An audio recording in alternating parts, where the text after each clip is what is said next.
We're talking about cosmic beings, and the past couple of weeks I've mentioned about the Israelites are people of the ancient Near East, and so they're people that are familiar with gods that other nations and other cultures and societies worshipped. Um, Abram was eventually originally out of the land of the Chaldeans, and then moved into a land of Canaan. And when he was in the land of Chaldeans, they worshipped pretty much the same things as um, the Canaanites did. And you'd find that many of the gods that they worshipped, they might have had little different names. Some of them even may have had the same basic principle behind them, like the god of the sea. Yam was a very common one that was known throughout that region, but some others might have been somewhat different. So he might have been the god of the sea, and in one society you did sacrifices to him one way, and another you might have done it differently.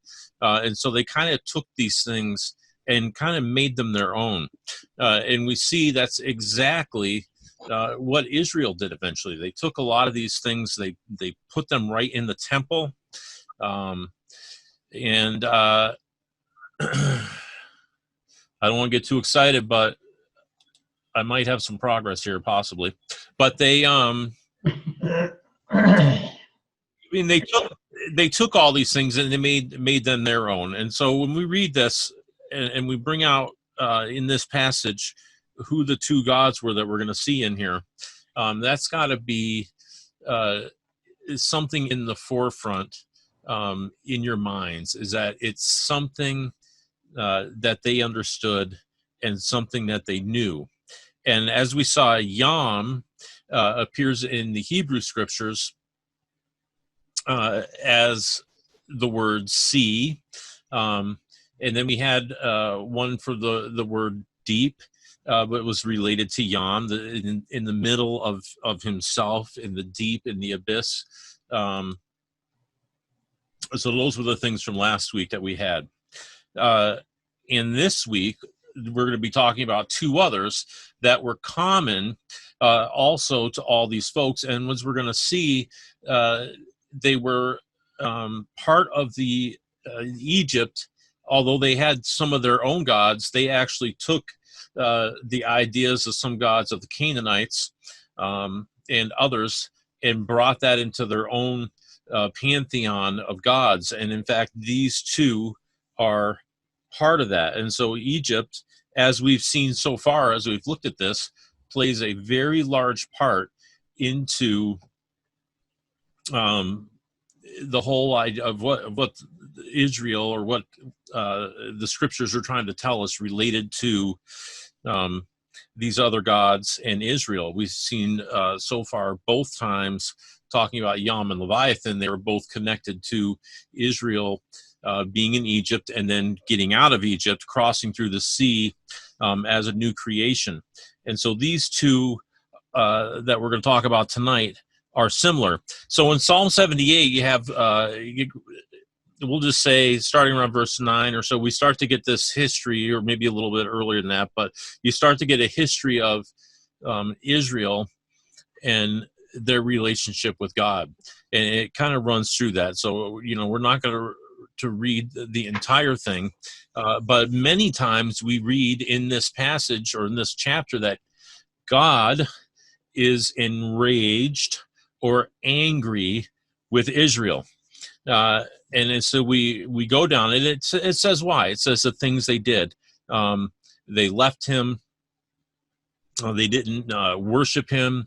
They followed after other gods. They complained. It goes through, it's kind of a crunch of their history. And so I'm going to start reading here in verse 40. And so actually we'll start in 38. So in verse 37, it says, they were not true to his covenant, yet he, being compassionate, forgave their iniquity and did not destroy them. Often he restrained his anger and did not stir up all his wrath. He remembered that they were but flesh, a wind that passes and does not come again. How often they rebelled against him in the wilderness and grieved him in the desert. They tested God again and again and provoked the Holy One of Israel.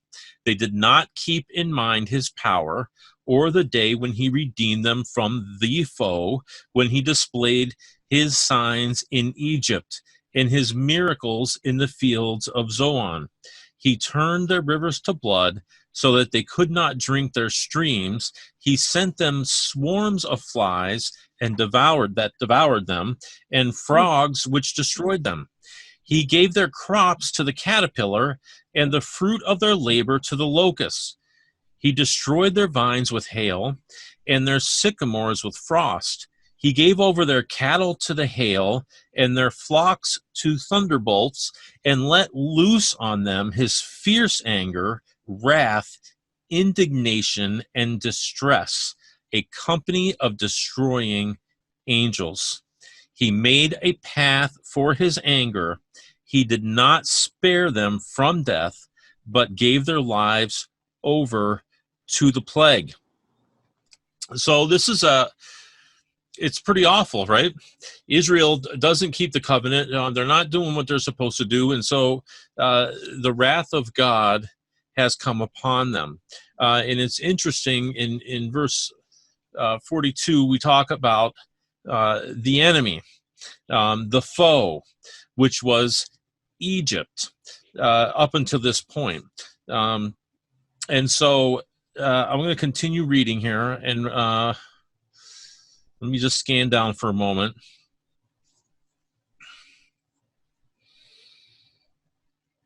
It says in verse 52, then he led out his people like sheep and guided them in the wilderness like a flock. He led them in safety so that they were not afraid, but the sea overwhelmed their enemies. And he brought them to his holy hill, to the mountain that his right hand had won. He drove out the nations before them, and he apportioned them for a possession and settled the tribes of Israel in their tents.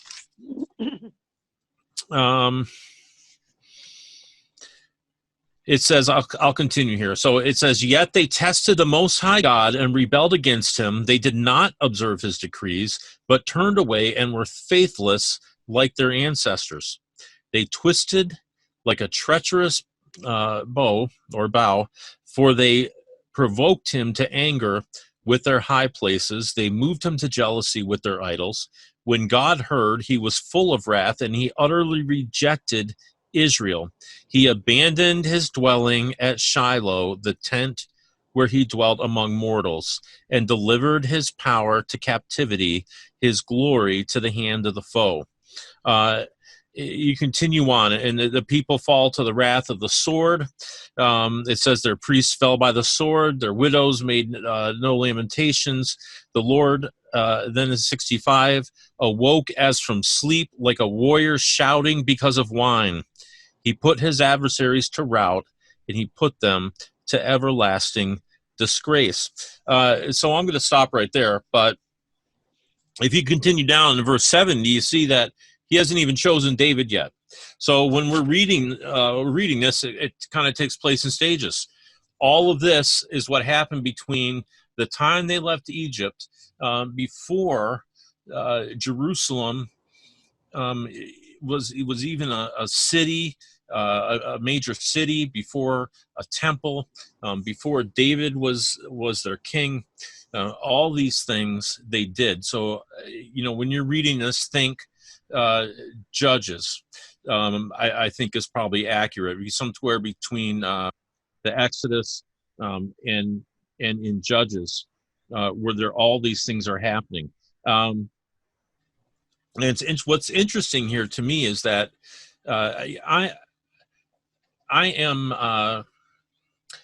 believe that God primarily is a nonviolent God. I know that's hard to understand when you're reading the Old Testament, but I think that there's enough places that we could find that show that God is a nonviolent God, and that in this passage, there's a couple things that jump out that even point to that, and it's important to kind of see it this way for me as I look at these destroying angels.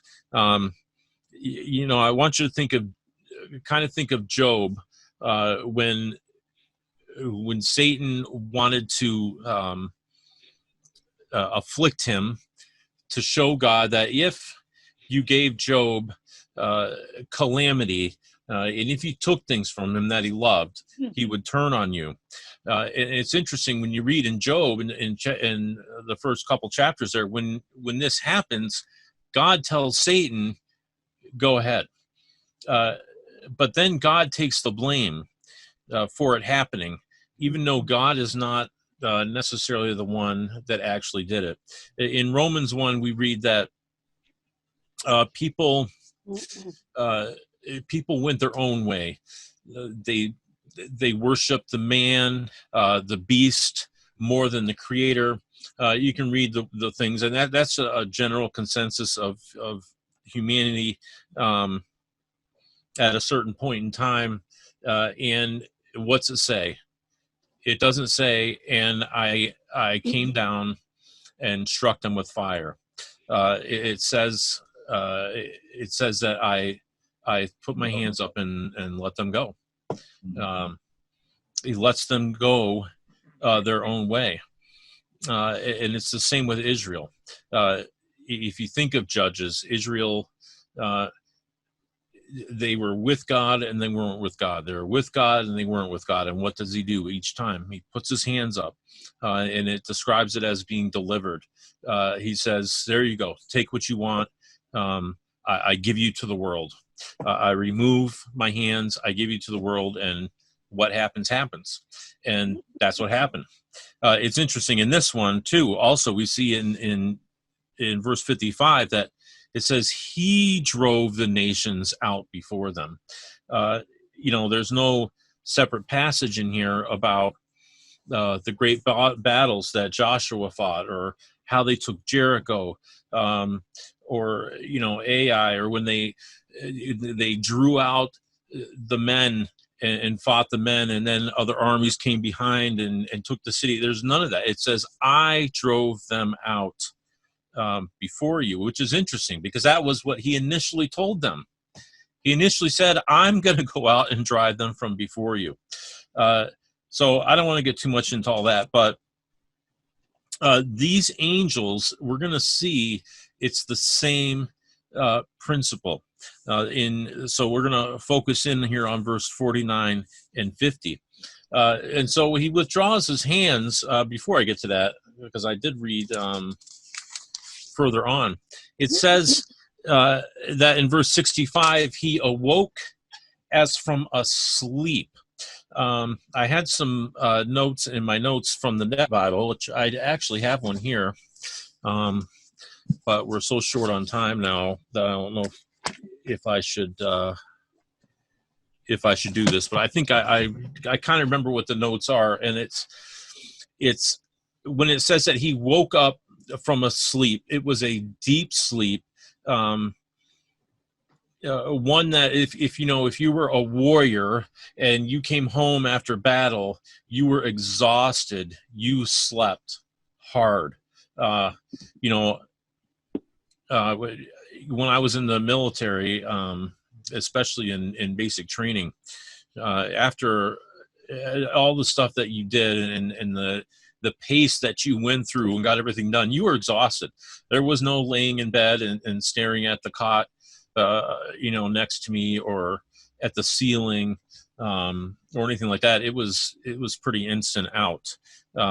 You were tired, and that's the description here.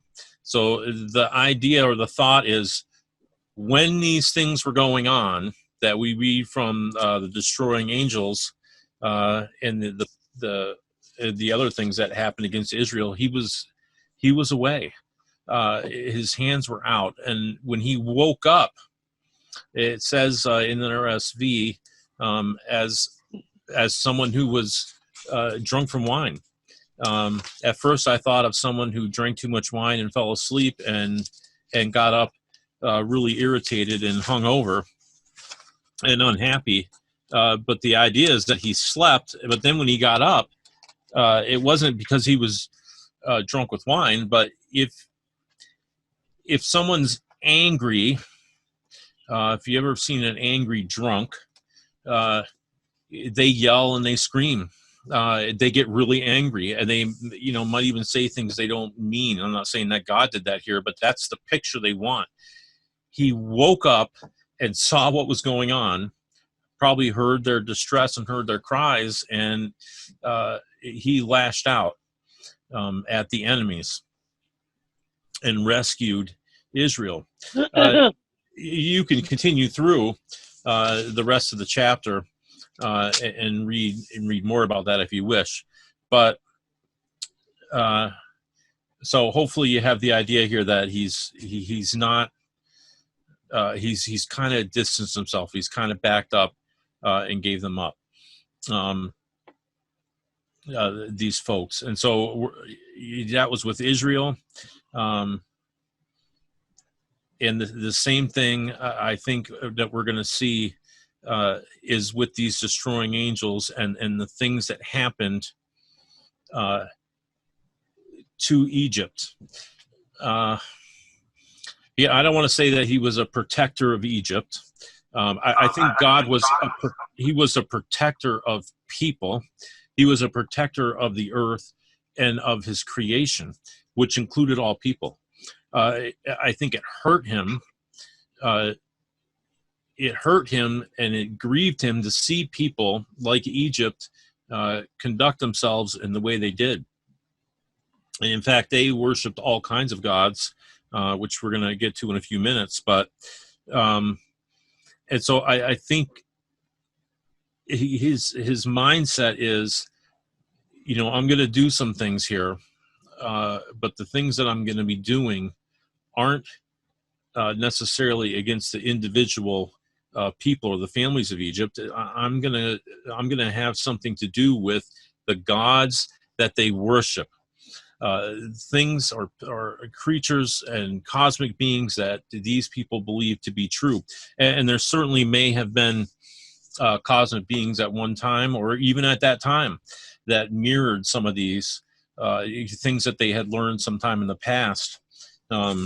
Probably when the sons of God were on the earth, like we talked about last week. So I think there's truth to the people, and there's something behind them. We read a few weeks ago that, God gave each of a certain amount of celestial beings, probably because there's so many celestial beings, but he gave the number of the nations were apportioned to the amount of a certain amount of celestial beings, and these we could imagine might be the powers and authorities, but he took out for himself one nation, and he was going to show this is what it's all about. And so when we see that, it's not just this is what it's all about to mankind on the earth. It's also going to be this is what it's all about to the ones that surround me here in the heavenlies, from God's point of view. So I hope I'm making sense here tonight. My eSword did open up, but it says that there's an error with my topic notes, which of course is where all my message notes are. So I certainly hope that I can gain that back, or I'm going to be pretty upset. Anyways, so we read, I'm going to skip ahead a minute because I have it in my mind and I don't know where it fell in, but I'm sure you all have heard of Dr. James Kennedy. He's a popular evangelist, written a lot of books, done a lot of things. And he, if you Google search him or Google search the gods that God, Elohim, or in this instance, it's going to be El, was fighting. And he has a list. He goes through the 10 gods and he matches them to the 10 plagues. And it's kind of interesting. I'm not going to go through them all. I didn't put them in my notes, and I don't have them all here. But just a couple interesting things that he noted. One of the gods, it's a goddess actually, has a face of a frog. And the frogs came out. It says, and devoured the flies, the swarms of flies, which devoured them, and then the frogs came and destroyed them.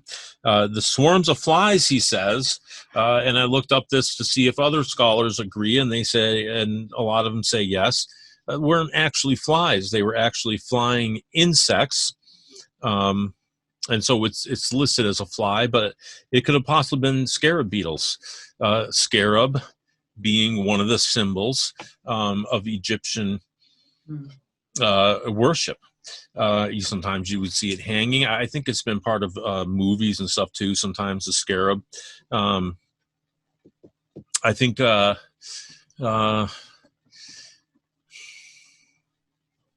can't even think of it now. Movie where the pyramid comes down. And anyways, the god was in some kid from the planet, and I think he had that, maybe a symbol or a scarab or something, and he used it to kill some people. Anyways, that was an interesting movie because a lot of different things about Egypt and their gods. But it was kind of neat the way they did it. But you could think of something like that, like this scarab. And so swarms of scarabs, which would be not something that usually happens, something very rare, but it happened. The locusts, there was a god that Egypt believed protected them from swarms of locusts. And swarming locusts is an issue in the Middle East. It's an issue in Egypt. It's an issue here in this country. I remember once when I was in the service, I was coming home and driving through Pennsylvania, and I had to stop to get gas. I don't remember what town it was, but when I stopped, this is coming up from Virginia, and you look up in the sky, and there was swarms of locusts. And I talked to the guy in the gas station, and he said, "Oh yeah," he goes, every so often we'll get a swarm here, and it was creepy. But these things, they came and they eat all the crops. They eat everything in sight that you would think a grasshopper eats. And so God is showing them your gods can't do anything. And it's interesting to see that's what was related to these to all these 10 plagues, that there was a god behind each one. And you wonder how often in the scriptures could we read of something happening involving the land of Canaan or another.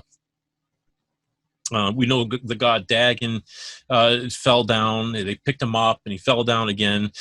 These were things that God did, and to show them that their gods were nothing. And then you have to wonder, were there beings, celestial beings, that paralleled some of these gods, and did they give them some pleasure to know, hey, look at these guys, they're worshiping me, even though it might be impossible to worship me. They're actually doing stuff like that. And because we know that celestial beings, the sons of God, weren't always with God. Psalm 82 was a great one for that, right? Where they all present themselves before him, and God tells them that they're going to die like men, because they were full of injustice. So they had something to do with justice between human being and human being. So they were, some of these were supposed to be somehow doing things for God to advance the cause of creation, and they weren't. So here in this passage, we finally get down to verses 49 and 50. It says, he let loose on them his fierce anger, wrath, indignation, and distress, a company of destroying angels. So this company of destroying angels are wrath, our anger, fierce anger, wrath, indignation, and distress. That's what these angels bring.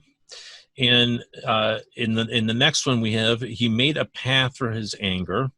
He did not spare them from death, but gave their lives over to the plague. So these, when you read the word plague, it's Resheph. It's Resheph. And you can look that up. When you read the word pestilence, it's going to be, these are Hebrew words. And of course, I don't have the numbers for you. When you read the word pestilence, you're going to find that the word is Debar. And Debar and Resheph were, lo and behold, Canaanite gods. And as well, Egypt adopted these two gods. And so here, Egypt is getting pummeled with plagues, which are all things that their gods are supposed to be preventing, or things that represent power of their gods. And so there's a fierce anger, wrath, indignation, and distress, a company of destroying angels, which is the sons of Resheph. The sons of Resheph, so Resheph had his own little a band of beings that followed with him and that he used, and they're known to the Canaanites, Egyptians, and others as demons, the demons of Resheph, or the sons of Resheph, and they could be symbolized by Resheph drawing his bow and shooting down arrows, and those would be his demons, and they would burn at people's feet. Sometimes it would be, even in Scripture, which we'll find out here in a second, is described as like someone's walking on coals, or there's fire at their feet, or they're being devoured by lightning. Also interesting is in verse 46. And so one guy, I can't remember his first name, starts with a J. His last name is Day. He's got some books and papers that you can find online. He's a professor, and he writes a lot about these types of things. And so he, according to him, and the No Bible agrees from Habakkuk 3:5, because we'll read almost the same thing there in a minute. The Net Bible agrees in Habakkuk that here in verse 46, not verse 46, where's the cattle? Verse 48, he gave their cattle over to the hail. He translates it as, he gave their cattle over to pestilence. And he says that agrees more with some manuscripts, especially earlier manuscripts. And the hail then was a pestilence. And pestilence, of course, is the god Debar, which is, of course, a god of the Egyptians. And so it fits with what Mr. Kennedy and others say, that God was fighting cosmic beings. If not literal cosmic beings, he was fighting the idea that Egypt had of these gods. And so it goes right along with that. And so it's interesting to me, actually really fascinating, and someday I want to go through and see what else I can find with these two words. It's very fascinating to me that these words of these gods match up in Hebrew. So the Hebrew language actually attributed words to what's behind that word is a being, or an angel, if you want to call it, or a son of God. We say the sons of God, or a celestial being, however you want to word it. It at times, when you read the word pestilence or plague, it will be a direct reference to God steps back and somebody else steps in and does what they want to do. And some of them are predisposed, obviously, to chaos and evil. You know, in the world of universal reconciliation, we say that they'll all eventually be saved because they're all part of creation. They were created beings. And so that's why I said early on in going into this, I don't think that any of them necessarily were designed to be evil any more than human beings were. They make the choice and they say, you know what, I have power to do something, and if I get the chance, I'm going to do it. You know, that's the power I have. These silly Egyptians are worshiping me, thinking that I'm stopping things, but they don't really know. As soon as God moves and allows me to, I'm devouring their crops with locusts. I'm not here to stop the locusts. I'm here to make sure the locusts do what they're designed to do. And that's what God was showing them, basically. And not only was he showing Egypt that, who else was he showing? Israel. The world. When he said, I'm doing these things and I'm getting Israel out, it wasn't just for Israel's benefit. He said the world will know, the whole earth will know who I am. And it's not, they're going to know who I am because I rained down fire, or I sent locusts down, or I turned their water to blood, or any of those things. They're going to know because they're going to know that the gods that they are depending on to make sure these things don't happen, or the gods that the magicians used, which is a whole nother thing, the serpent swallowing the serpents, also linked to other gods. All of these things, they're going to know I'm the one to depend on. They're going to know that my people, when they live the way they're supposed to and everything, and I'm their king, these other nations are going to see that they're calling on these other gods and they're trying to do all this, and it's not happening. Life isn't going well for them. And eventually they're going to know that I'm God, and that all these other beings I created, and they're supposed to be created to do good things. Instead, they do bad. And I want to show you that it's dependent on God. And that's why Israel was supposed to be completely dependent on him. Let's turn over to Habakkuk chapter 3.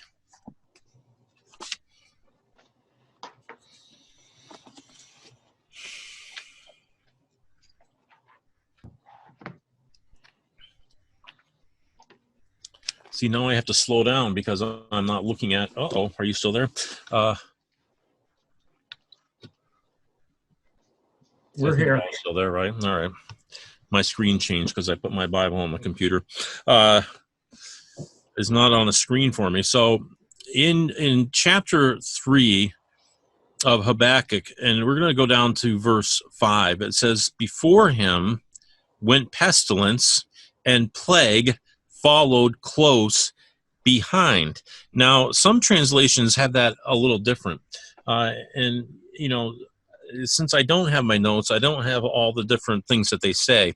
But some, it's before he went pestilence, and I think, lightning bolts or hot coals. The idea in the Hebrew is that there was fever, there was heat, and the heat caused distress to them. And the reason it caused distress to them was because it was a plague or a pestilence. And here you have the same two words, pestilence and plague. And pestilence is deber, and plague is resheph. And so the idea here is that God is he's going somewhere, and he's going to have anger, and he's going to be looking for victory. He's going to battle. As you read through this, you get that sense. And this is like his army. He's marching forth. It says in verse 4, brightness like the sun. I mean, that's him. He's coming through, and his glory is everywhere. But before him is going his army. And his army here is Deber and Resheph, and as pestilence and plague. And that's almost what the same thing with Egypt. He went to war against Egypt's Egypt's gods, the gods that they worshipped, and who he went to war with were the very gods that they worshipped that were going to cause them pestilence and plague. And so I think that's really neat to me. So when God is, there's other places, there's other verses, and I wish I had them, but in one he's shooting his arrows out of his quiver, and his arrows are like lightning bolts, and they're coming down, and his arrows are what's causing the judgment. And again, those arrows, the idea is tied behind the sons of Resheph and Resheph. I'm going to Deuteronomy, and I'm going to see if I can. I think it's in Deuteronomy 32 in the Song of Moses.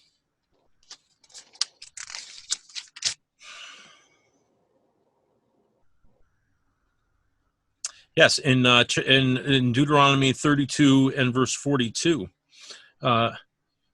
We'll start in verse 39. It says, "See now that I, even I, am He. There is no God beside me." And of course, we're talking about, I believe here in this part of the passage, God is looking forward to what His people might be like, and this is, He wants them to understand that. If you're following these other gods and you're following the ways of these other nations that you're going into, things aren't going to turn out for you. But he says, I kill and I make alive, I wound and I heal, and no one can deliver from my hand. For I lift up my hand to heaven and swear, as I live forever, when I whet my flashing sword, and my hand takes hold on judgment, I will take vengeance on my adversaries and will repay those who hate me. I will make my arrows drunk with blood, and my sword shall devour flesh with the blood of the slain and the captives from the long-haired enemy. So when we read about the arrows, that's where that idea comes from. The arrows are actually to the people of the ancient Near East, because this is exactly how the Canaanites talked about Baal. It's exactly how they talked about other gods. They had arrows, and when the arrows came down, they weren't really arrows. The arrows were pestilence and plague. The sons of Resheph, and there were some other deities also that used arrows. I think what's interesting, I was listening to a guy, I mentioned him last week, and he had a really good thing about the sword. And what was the sword? Often we read in the Old Testament that God had a sword that he was whetting and sharpening. And that sword was nothing more than his words, just like when we read in Revelation. That he has a sword that proceeds from his mouth. It's not a literal sword. It's just his speaking and what he can do with his words. Another reference was in Job chapter 5.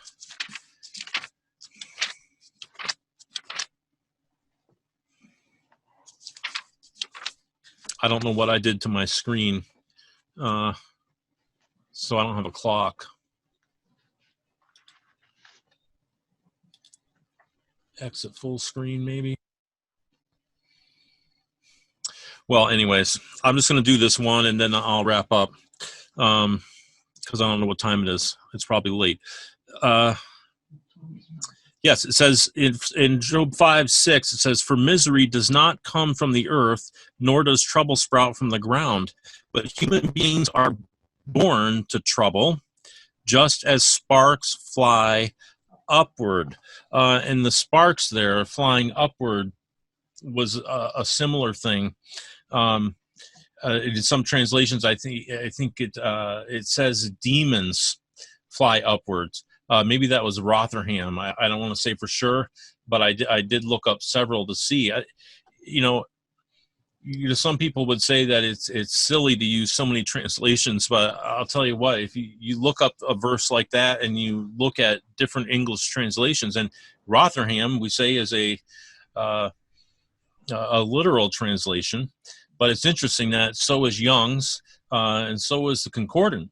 And they all say different things in some of these verses. So, you wonder, well, what's literal? And you have to realize that's where the Net Bible comes in so great, because it's got, oodles of translation notes, and it talks about these things. So when the sparks flying upward, it's demons. In the idea of the heat and the pestilence, and they fly upward, and it's just something that was. It's what people at that time believe, and it's to me it's fascinating to see it's written right into the scriptures, and to the modern mind it's foreign, and for me it's completely foreign.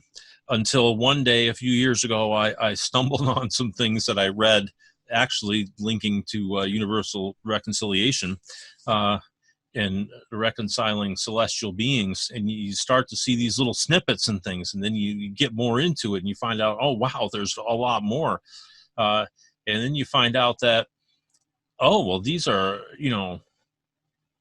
scholars and professors and theologians that say some of these things. Well, some of them are preachers, and they never talk about these things when they preach, but they write books about them. And it's really fascinating to understand behind the mind of that time what they believed to be in the celestial realm. And like I said, I don't want to say that there really is a being named Resheph. There could be. But it's what they believed. But I do believe that there are celestial beings. And I do believe that God is trying to draw them as much as he's trying to draw us. And I also believe that there is some, regardless of the mythologies and the stuff that other nations believed around Israel, they drew that in. And though, in our English, or when we read, it's not put in that way. Oh, I know. The Targum, which was basically in the first century, and even before that, as people got away from speaking Hebrew, Greek and Aramaic and other languages came into play.